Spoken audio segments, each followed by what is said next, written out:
3 wins, 20 matches, bottom of the table. And the names behind it? Ryan Reynolds and Rob McElhenney. Alright, Wrexham fans, if you've been following the Hollywood owners' every move like I have, hit that subscribe button because this story just took a turn no one saw coming.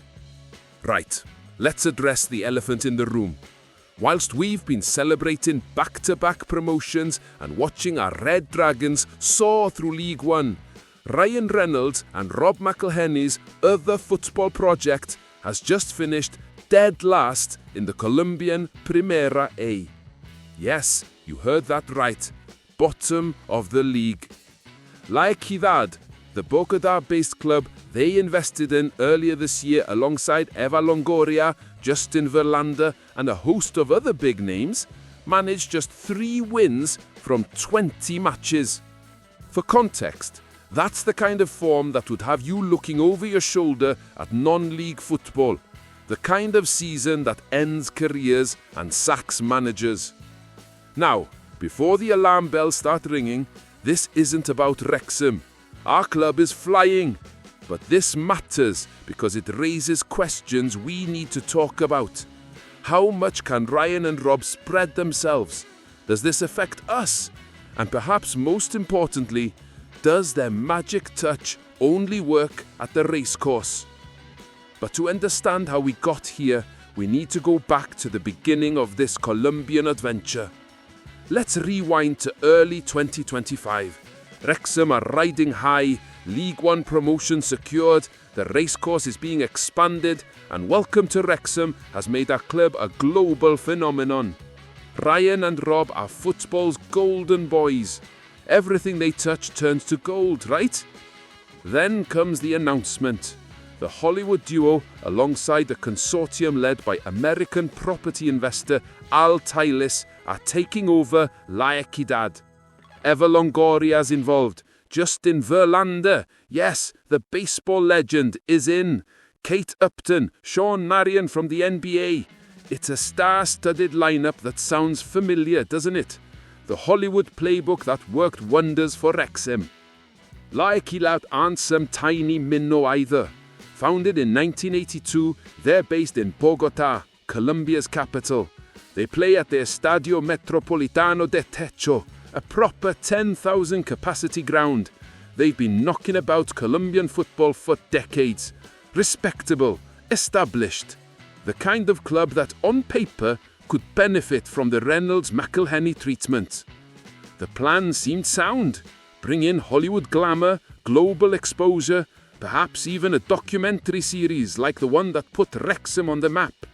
Necaxa in Mexico got the same treatment with a Hulu series after Ryan and Rob invested there too.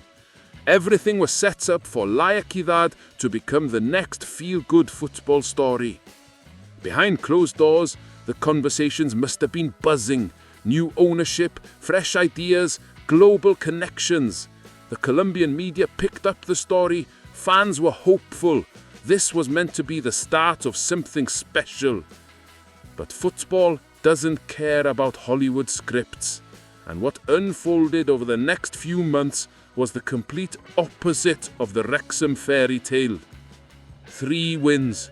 That's all La Equidad managed. 3 victories in an entire season.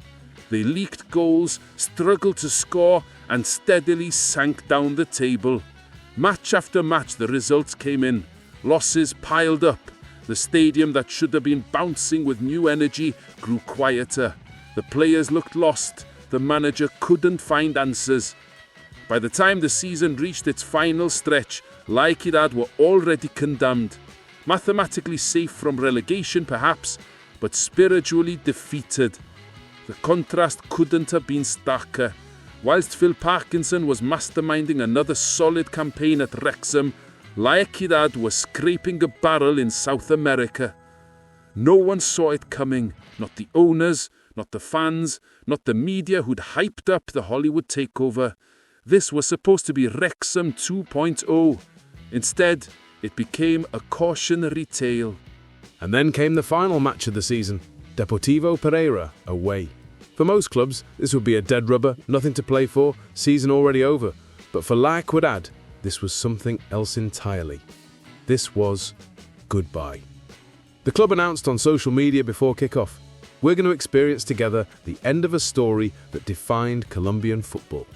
The end of a story. Let that sink in. This wasn't just about finishing bottom. The club president, Nicolas Maya, had already confirmed it. La Equidad, as we know it, would cease to exist. The traditional green colours? Gone. The badge that had represented the club since 1982? History. The name itself? Set to disappear in January 2026. A complete rebrand was coming. 43 years of identity wiped away. What would you have done in the owner's position? Double down on tradition, or blow it all up and start fresh? Because that's exactly what they chose. Total reset. The match itself ended 4-0 to La Equidad, a thrashing. Their best performance of the season came in their final game under their old identity. You couldn't write it. The lads finally turned up when it was already too late. When the pressure was off and the fate was sealed, they remembered how to play football. But here's what's haunting about this moment. Those players wearing that green shirt for the last time, celebrating goals that meant nothing in the standings, but everything to the club's legacy. The fans in the stadium knowing they'd never see La Equidad in this form again. It was a funeral disguised as a football match. This was supposed to be the Hollywood magic, the Wrexham blueprint exported to South America. Instead, it became a masterclass in how quickly football can humble you, how success in North Wales doesn't guarantee success in Bogotá, how the fairy tale doesn't always have a sequel. Could anyone have prevented this? Perhaps. But the truth is, football's a different beast in every country. What works at the racecourse doesn't necessarily translate to Colombia. Different league, different culture, different challenges. The documentary cameras weren't there to capture the struggle. The global spotlight wasn't shining. It was just a club, sinking quietly, whilst their famous owner's other project continued to thrive. The reaction has been fascinating. Colombian media have been diplomatic, but pointed. They've noted the contrast between Wrexham's meteoric rise and La Equidad's catastrophic campaign.